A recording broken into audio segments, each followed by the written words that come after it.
Good morning. So this is it, week 5, training day 1. 4 weeks left, that's it. Today's the 16th of June. Triathlon is on the 20th of July. So I finished swimming. Was feeling pretty negative, low in confidence on my swim because I've had this cold and I've had lots going on in my life and work, etc. I haven't been able to swim properly for the last 2 or 3 weeks. However, I've got a good swim in today and confidence is back up again. Still got this like stuffy nose, but I've been able to breathe through it. So 800 yards or whatever it was done today. You know, if I could do that in one go, I'm laughing. I know on the day I could do 3 lengths of 250, so I can break each length, I believe. I don't know the rules on stopping and breaking mid-swim. Not like when you're running, you can stop whenever you want or start walking, take a breather and go again. Not sure how it works in the triathlon swim. Got to look into it, got to find the rules out exactly. But yeah, I'm feeling a bit more confident about the swim. Anyway, the rest of the week's training session. Tomorrow I am on granddad duty, so there'll be no training. That'll be my rest day. Wednesday, Mrs. Flinfit is home, so she'll take on the grandbaby duties. I shall get myself in the gym. I shall do a good gym session, strength session. I'll try and take you through it while I'm in there. And then I'll probably do a bit of treadmill work, maybe a bit on the bike. Thursday, back on granddad duty, so I'll have a rest day Thursday. Friday, I'll get my long run in. Might do a bit of cycling as well. And then Saturday will be usual park run. Sunday, at work, rest day. So that's what you've got to look forward to through the week. I'm going to try and film my food, let you know what I eat as well to fuel all of this. But usually I get my food and start eating it and forget, so we'll see how that goes. Anyway, see you Wednesday. Training week 5, D2. Here I am out on a run. As you can see, it is a glorious, glorious morning. So training has changed from my plan. Big style. Firstly, I decided not to gym today. I was going to get the bike done and the run done because I had the time scale. I got a 45-minute run, 35-minute bike ride scheduled. So here's the big change. Firstly, I'm not in the gym. Secondly, got out to my bike this morning, front tyre puncture. Now I rode it the other night and it was flat, but I thought it would just leak air over time. Pumped it up, got me home from work. This morning, completely flat. So I decided to skip the bike, just get my run in the bag. 45 minutes. I'm a little way into it, as you can tell by my breathing, and it is very hot, and that sun is playing havoc with my run. However, I have a second bike.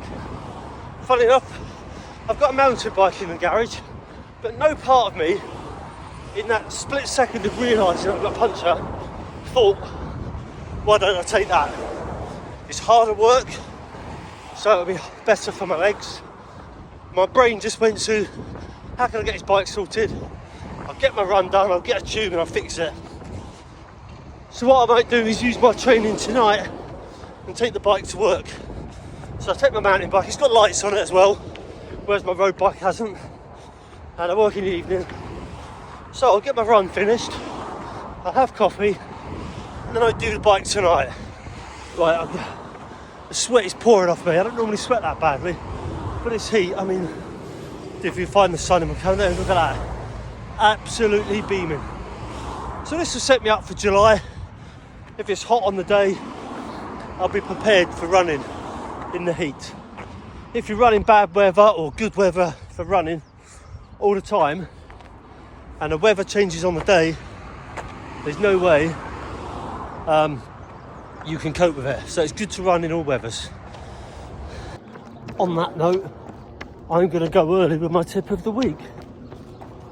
It's Paul's tip of the week. When you're booking races and events, especially big ones where you need a lot of training, you remember, if you book them in the summer, you're training through the winter. And if you're booking a winter run, you're normally training through the summer. So bear that in mind, that you won't be training in the heat and running in the heat. You'll be running in the cold but training in the heat, and vice versa. If you are training for the summer run, you'll be training in cold. So when the heat comes out, you'll need extra work to be able to run that race. So remember, when you're booking a race or when you're booking big event, especially the big events, don't worry about the 5s to 10s. We're talking marathons, half marathons, triathlons, etc. Anything booked in the summer, we trained in the winter. Anything booked in the winter, we're training in the summer. Okay, so new shoes time. So an exclusive for you, the vlog. Where's the opening lid? There it is. So whether I'm going to wear these on the day, these are my new race trainers. Look at them. Absolute beauties. Yeah, whether I'm going to wear them on race day or not, I don't know. But I'll have to try them out beforehand regardless. Happy with them.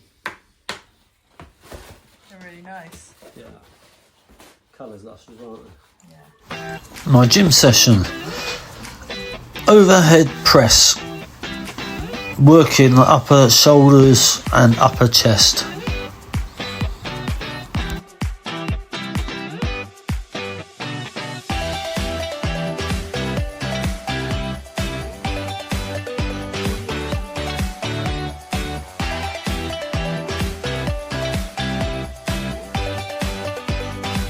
From here I go into a barbell row, which works the back muscles, and to save times I superset it with some bicep curls of the hammer variety to work a different part of the bicep.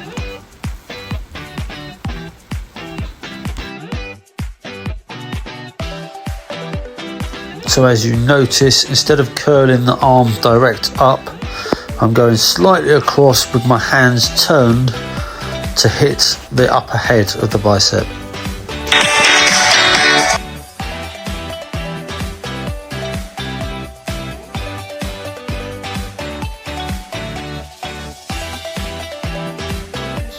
Next up is the reverse lat pull down. I alternate between this and the standard lat pull down, depending which machines are free. And again, this works your lats, which is your swimming muscles.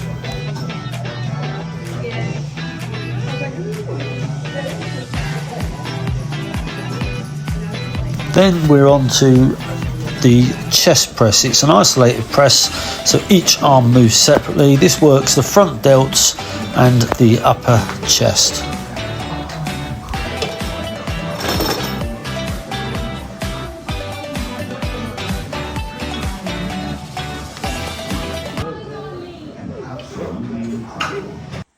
So join me for today.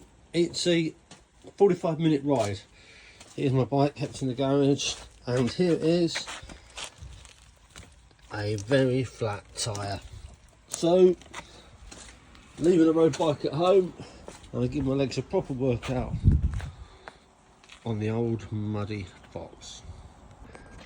Now it might sound weird saying old muddy fox, it's not actually that old, and give my legs a workout, but the riding of that bike is completely different to the road bike. Firstly, the steering's a lot heavier, the braking isn't as good, and there's more tyre to contact to the road, so you have to work harder to get it to move forward. But the more work I do, the easier the other bike comes when I get back on it. So anyway, off I go, catch you in a bit. So another benefit of being able to ride a mountain bike and having thicker wheels, more contact with the road, is I can hold my phone and ride one-handed. In fact, if I drop the gears, I can still ride no-handed, but this close to the event, I'm not going to risk it, because the last thing I want is to go crashing down on my face, break some bones, do some damage and miss the race altogether. But there's pros and cons to every bike, and this one is much easier to handle when you're riding on one hand. With the other bike, with no contact, it just moves really quickly. The other side of this is, in this sat up position, the wind is bashing against me, so it's making it a lot harder to work than it does with the handlebars low the aero position and the dynamics that brings.